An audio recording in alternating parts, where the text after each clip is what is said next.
ನೋಡಿ, ನಮ್ಮ ಯಾವ್ದು Magadi MLA mister SC Balakrishna ಮಾಡಿರುವಂತಹ ಅಕ್ರಮಗಳನ್ನ ನೋಡಿ. ಇದು ತಾವರೆಕೆರೆ ಕುರುಬ್ರಳ್ಳಿ ಗ್ರಾಮದ ಸರ್ವೆ ನಂಬರ್ 158. ಇದು ಸುಮಾರು 80 ವರ್ಷಗಳಿಂದ ಸ್ವಾಧೀನ ಇದ್ದಾರೆ ಇವರು. ಸುಮಾರು 8 ಎಕರೆ ಸ್ವಾಧೀನದಲ್ಲಿದ್ದಾರೆ, 2 ಎಕರೆ 4 ಜನ ಸ್ವಾಧೀನದಲ್ಲಿದ್ದಾರೆ. ಈಗ ಇವನ್ ಯಾವನ ಕಳ್ಳ ಕರೀಮ ಯಾರು ಬಂದ್ರು, ಬಾಲಕೃಷ್ಣ ಮಿಸ್ಟರ್ ಬಾಲಕೃಷ್ಣ ಬಂದ್ರು. ಇದಕ್ಕೇನ್ ಮಾಡಿದ್ರು, ಇದೇನಿದೆ 158 survey number Kurubarahalli survey number ಇದೆಯಲ್ಲ, ಇದು 158 ಸರ್ವೆ ನಂಬರ್ ಅಲ್ಲಿ ಸುಮಾರು 96 ಎಕರೆ ಸರ್ಕಾರಿ ಗೋಮಾಳ ಜಾಗ ಇರುವಂತದ್ದು. ಈ ಸರ್ಕಾರಿ ಗೋಮಾಳ ಜಾಗವನ್ನ ಡೈರೆಕ್ಟ್ ಆಗಿ 2024-25 ಕ್ರಯ ಅಂದ್ಬಿಟ್ಟು ಏನ್ ಮಾಡ್ತಾರೆ ಇವರು, ನಮ್ಮ ಕಿಲಾಡಿ ಬಾಲಕೃಷ್ಣ ಅವರು 7.5 ಇಂದ 8 ಎಕರೆ ಅಷ್ಟು ಜಾಗವನ್ನ ಡೈರೆಕ್ಟ್ ಆಗಿ ಏನ್ ಮಾಡ್ತಾರೆ, ಅವರ ಹೆಂಡತಿ ಆದಂತ ಯಾರಿದು ಅಷ್ಟು ನನಗೆ ಮಾಹಿತಿ ಇಲ್ಲ, ನನಗೆ ಗೊತ್ತಿಲ್ಲ, ನನಗೆ ಬೇಕಾಗೂ ಇಲ್ಲ. ಅವರು ಲತಾ ಬಾಲಕೃಷ್ಣ ಅವರ ಹೆಸರಿನಲ್ಲಿ ಕ್ಲೀನ್ ಆಗಿ ಖಾತೆಯನ್ನ ಕುಂಡಿಸ್ಕೊಬಿಟ್ಟವ್ರೆ. ಹಿಂಗೆ ತಗೋತೀನಿ ನೋಡಿ, ಲತಾ ಬಾಲಕೃಷ್ಣ ಅವರ ಹೆಸರಿನಲ್ಲಿ 233, 234, 235, 236 ಅಂತ ಕೋಡಿ ಮಾಡಿ ಅವ್ರ ಹೆಸರಲ್ಲಿ ಲತಾ ಬಾಲಕೃಷ್ಣ ಅನ್ನೋದನ್ನ ಇದನ್ನ ಕೂರಿಸ್ಕೊಬಿಟ್ಟವ್ರು, ಸರ್ವೆ ನಂಬರ್ನ ಕೂರಿಸ್ಕೊಬಿಟ್ರು. ಇದು ಸುಮಾರು 80 ವರ್ಷಗಳಿಂದ ಸ್ವಾಧೀನದಲ್ಲಿದ್ದಾರೆ ಇವರು. ಈ ಮನೆಯನ್ನ ನಾಳೆ ಒಡೆದಾಕ್ತೀನಿ ಬಂದು ಅಂದ್ಬಿಟ್ಟು 2 ದಿನದಿಂದ ಅವ್ರಿಗೆ ಫೋನ್ ಮಾಡೋದು, ಥ್ರೆಟನ್ಸ್ ಮಾಡೋದು. ಮಾಮೂಲಿ ಚೇಳಗಳು ಇರ್ತಾರಲ್ಲ, ಬಾಲಕೃಷ್ಣ ಅಂದ್ರೇನೆ ರೌಡಿಸಮ್ ಮಾತು, ಒಂಥರ ಗುಂಡಾಗಿರಿ ಮಾತು. ಅವ್ರ ಚೇಳಗಳೆಲ್ಲ ಮಾಮೂಲಿ ಗೊತ್ತಲ್ಲ, ಸ್ವಲ್ಪ ಅಧಿಕಾರದಲ್ಲಿದ್ದಾರೆ, ಹಣ ಇದೆ ಅಂದ್ರೆ ಆಟೋಮೆಟಿಕಲಿ ಎಲ್ಲಾ ರಾಜಕೀಯದವರು ಎಲ್ಲ ಗೂಂಡಾಗಿರಿಗಳು ಬಂದೇ ಬರ್ತಾರೆ.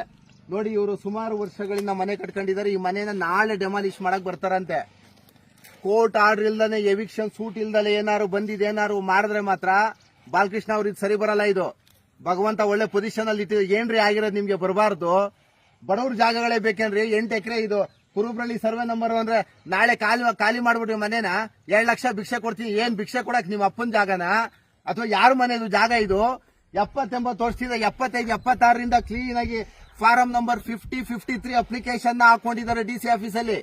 ಸುಮಾರು 70-80 ವರ್ಷಗಳಿಂದ ನಾವು ಸ್ವಾಧೀನದಲ್ಲಿದ್ದೀವಿ, ನಮ್ಮ ಹೆಸರಿಗೆ ಖಾತೆ ಬದಲಾವಣೆ ಮಾಡಿ ಅಂತ DC ನಲ್ಲಿ ಅಪ್ಲಿಕೇಶನ್ ಹಾಕೋತೀವಿ. ಯಾರು ಸರ್ಕಾರಿ ಗೋಮಾಳ ಜಾಗಗಳು ಇರ್ತಾರೆ, ಸುಮಾರು ಇದ್ರಲ್ಲೂ ಸಹ 158 ಸರ್ವೆ ನಂಬರ್ ಸುಮಾರು 96 ಎಕರೆ ಜಾಗ ಇದೆ. ಇದರಲ್ಲೂ ಒಂದು 10-11 ಜನಕ್ಕೆ 3 ಎಕರೆ 20 ಕುಂಟೆ, 1 ಎಕರೆ 20 ಕುಂಟೆ ಮಾನ್ಯ DC ಅವರು ಅವ್ರಿಗೆ ಖಾತೆಯನ್ನ ಮಾಡಿಕೊಟ್ಟಿದ್ದಾರೆ. ಏನು ಅಪ್ಲಿಕೇಶನ್ ಹಾಕೊಂಡಿರ್ತಾರೆ, ಸುಮಾರು 50-60 ವರ್ಷದಿಂದ ಪೊಸಿಷನ್ ಇದ್ದಾರೆ, ಮಾಡಿಕೊಟ್ಟಿದ್ದಾರೆ. ಈಗ ಅದ್ಯಾವುದೋ ಪಾಪ ಪಕ್ಕದಲ್ಲಿ ಒಂದು ಅಜ್ಜಿ, ಇದ್ಯಾವುದೋ ಅಜ್ಜಿ ಮನೆ ಕಟ್ಕೊಂಡಿದ್ದಂತೆ ಏಕಾಏಕಿ ಹೊಡೆದಾಕ್ತಾರಂತೆ. ಯಾರು MLA ಆದ ಮಾತ್ರಕ್ಕೆ ಏನ್ ಬೇಕಾದ್ರೂ ಮಾಡ್ಬೋದೇನ್ರಿ? ಮಿಸ್ಟರ್ ಬಾಲಕೃಷ್ಣ ಅವರೇ, ನಿಮ್ ಅಧಿಕಾರ ಅಂತಸ್ತು ಇತ್ತು ಅಂದ್ರೆ ಸಾರ್ವಜನಿಕರ ಮೇಲೆ ದರ್ಪ ತೋರ್ಸಕ್ಕಲ್ಲ. ನಿಮ್ಗೆ ಅಧಿಕಾರ ದೌಲತ್ ಇತ್ತು ಅಂದ್ರೆ ನಿಮ್ ಮನೆಯಲ್ಲಿ ಇಟ್ಕೊಳ್ಳಿ ಆಯ್ತು.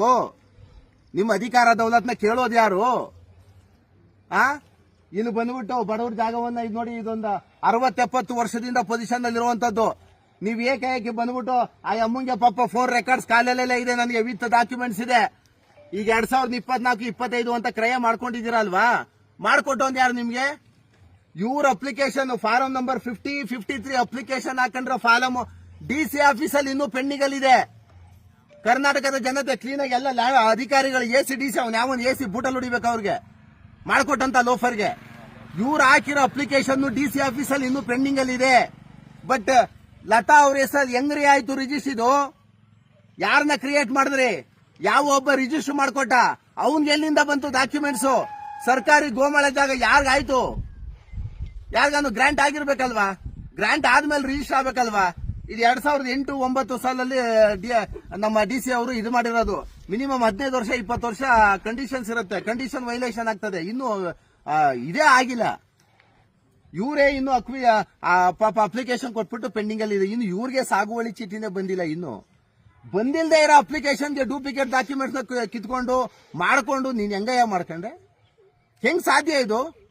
ಇಡೀ ರೆವಿನ್ಯೂ ಡಿಪಾರ್ಟ್ಮೆಂಟ್ ಬಾಯಿ ಮೇಲೆ ಬೆರಳಿಟ್ಕೊಂಡು ನೋಡ್ಬೇಕಾದಂತ ಡಾಕ್ಯುಮೆಂಟ್ಸ್ ಇದು.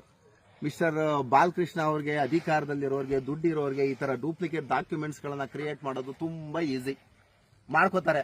ಯಾರ ಮನೆ ಹೆಂಗಾನು ಹಾಳು ಬಿದ್ದೋಗಿ ಆಲೆ ಅಜ್ಜಿ ಮನೆ ಹೊಡೆದಾಕವ್ರಂತೆ. ಏನ್ ಎವಿಕ್ಷನ್ ಸೂಟ್ ಬೇಡ, ಡೆಮಾಲಿಷನ್ ಆರ್ಡರ್ ಬೇಡ, DC ಆರ್ಡರ್ಗಳು ಬೇಡ, ನಿಮ್ಗೆ ಯಾರ್ದು ಬೇಕಾಗಿಲ್ಲ. ಯಾಕೆಂದ್ರೆ ದೌಲತ್ ಇರ್ತದಲ್ಲ, ಅಧಿಕಾರದ ದೌರ್ಜನ್ಯ ಇರ್ತದಲ್ಲ ನಿಮ್ಗೆ. ಯಾರು ಬೇಕಾದ್ರೂ ಯಾರ ಮನೆ ಹೆಂಗ್ ಬೇಕಾದ್ರೂ ಹಾಳು ಮಾಡ್ಬಿಡ್ತೀರ ಅಲ್ವಾ ನೀವು? ಈ ಮನೆ, ಈ ವಿಡಿಯೋನೇ ಸಾಕ್ಷಿ ಇಡೀ ಕರ್ನಾಟಕದ ಜನತೆಗೆ, ಮಾನ್ಯ ನ್ಯಾಯಾಲಯಕ್ಕೆ, ಮಾನ್ಯ ಎಸಿಗೆ, ಡಿಸಿಗೆ ಈ ಮನೆನೇ ಸಾಕ್ಷಿ. ಇವತ್ತು ಈಗ ಮಾಡ್ತಿರುವಂತ ಈ ವಿಡಿಯೋನೇ ಸಾಕ್ಷಿ. ಈ ಮನೆ ಇಲ್ಲಿ ಇದೆ. ಇದನ್ನೇನಾದ್ರು ನಾಳೆ ಬಂದು ಏನೋ ಧ್ವಂಸ ಮಾಡ್ತೀನಿ ಅಂತ ಬಂದು ಡೆಮಾಲಿಷನ್ ಮಾಡಬೇಕು. ನೀವು ಕೀ ಕೊಟ್ಕೋಬೇಕು. ಎಲ್ಲ ರೆಕಾರ್ಡ್ಸ್ ಇದೆ ನಿಮ್ಮ ಕಡೆ. ನಿಮ್ಮ ಚೇಳಗಳು ಮಾತಾಡಿರುವಂತ ಎಲ್ಲ ರೆಕಾರ್ಡ್ಸ್ ಇದೆ ನನ್ನ ಹತ್ರ. ಒಬ್ಬೊಬ್ಬನು ಜೈಲು ಕಳಿಸ್ಬಿಡ್ತೀನಿ ನಿಮ್ನ.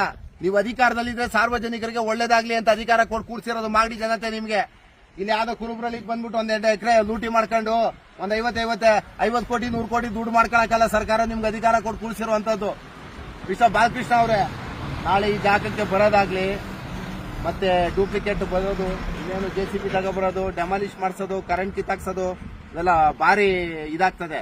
ನಿಮ್ಮಲ್ಲಿ ಕಾನೂನುಬದ್ಧವಾಗಿತ್ತು ಅಂದ್ರೆ ನಾಳೆ ಅಪ್ಲಿಕೇಶನ್ ಹಾಕ್ಸಿದೀನಿ. ನಿನ್ನೆ ನೀವು ಹೇಳಿರೋದು, ನಿನ್ನೆ ಅವ್ರು ನನ್ನ ಹತ್ರ ಬಂದಿದ್ದಾರೆ. ಎಲ್ಲ ಅಪ್ಲಿಕೇಶನ್ ನೀವೇನು ತಹಶೀಲ್ದಾರ್ ಕೋರ್ಟಲ್ಲಿ ಎಸಿನಲ್ಲಿ RRT ಹಾಕೊಂಡಿದ್ದೀರಾ, ಎಲ್ಲಾ ಡಾಕ್ಯುಮೆಂಟ್ಸ್ ಕಾಪಿ ಅಪ್ಲಿಕೇಶನ್ ಹಾಕ್ಸಿದೀನಿ. ಬೆಳಗ್ಗೆ ನನ್ನ ಕೈ ಸಿಗುತ್ತೆ. ನಿಮ್ದೇನೇ ಇದ್ರು ಕಾನೂನುಬದ್ಧವಾಗಿ ಎವಿಕ್ಷನ್ ಸೂಟ್ ಹಾಕಬೇಕು, ಖಾಲಿ ಮಾಡ್ಸೋ ಡೆಮಾಲಿಷನ್ ಆರ್ಡರ್ ತಗೊಂಡ್ಬರ್ಬೇಕು.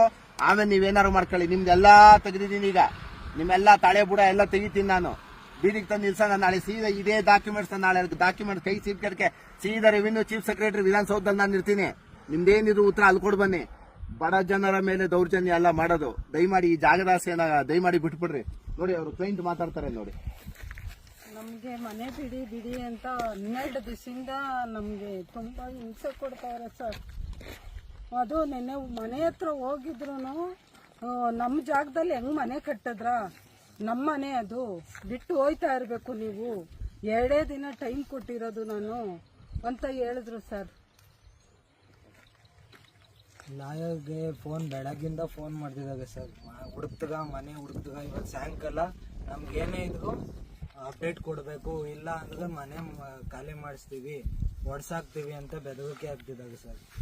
ಮನೆ ಬಂದು ಲೈಟ್ ಬಿಲ್ ಕಿತ್ಕೊಂಡೋಗಿದ್ದಾಗ ಲೈಟ್ ಬಿಲ್ ಕಿತ್ಕೊಂಡು ಹೋಗ್ತೀನಿ ಅಂತ ಹೇಳ್ಬಿಟ್ಟು ಅದು ಫೇಕ್ ಅಂತ ಮಾಡಿಸಿದಾಗ NYC 7 ವರ್ಷದಿಂದ NYC ರನ್ನಿಂಗಲ್ಲಿ ಐತೆ. ಇವಾಗ ಬಂದು ಫೇಕ್ ಅಂತ ಹೇಳ್ತಿದ್ದಾಗ ಸರ್ ನಮಗೇನು ನ್ಯಾಯ ಕೊಡಿಸ್ಕೊಡಿ ಸರ್. ನಮ್ಗೆ ಎತ್ತು ಗತಿ ಇಲ್ಲ. ಇರೋದು ಇದೊಂದು ಜಾಗ, ಅದು ನಮ್ಮ ತಾಯಿಯವ್ರದ್ದು. ಕಟ್ಕೊಂಡಿರೋದಕ್ಕೆ ಎಲ್ಲಾರ್ಗೂ ಹಿಂಸೆ ಕೂತದೆ ಸರ್. ನಮ್ಗಿದೊಂದು ಮನೆ ಬಿಟ್ರೆ ಸಾಕು, ನಮ್ಮ ಜಮೀನ್ ಬಿಟ್ರೆ.